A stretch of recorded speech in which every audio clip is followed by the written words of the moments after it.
এই মুহূর্তে দর্পণ নিউজের সবচেয়ে গুরুত্বপূর্ণ খবর হলো ঘূর্ণিঝড় রেমাল ভূপৃষ্ঠে আসতে পড়ার আগেই তার তাণ্ডবলীলা দেখাতে শুরু করে দিয়েছে।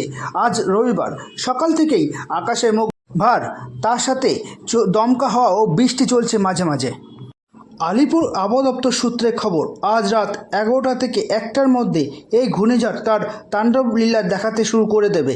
মূলত বাংলাদেশের খেপুপাড়া হয়ে ভারত সাগরের দ্বীপের দিকে অগ্রসর হয়ে মেদিনীপুর, হুগলি ও নদীয়ার উপর এটি অবস্থান করবে।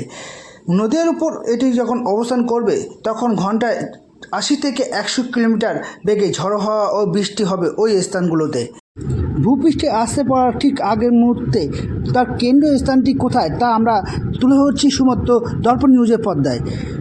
আপনারা এই মুহূর্তে দেখতে পাচ্ছেন তার তাণ্ডবলীলার সামান্য কিছু অংশ দেখছেন, গাছের পাতাগুলো কীভাবে নড়ছে, হাওয়া।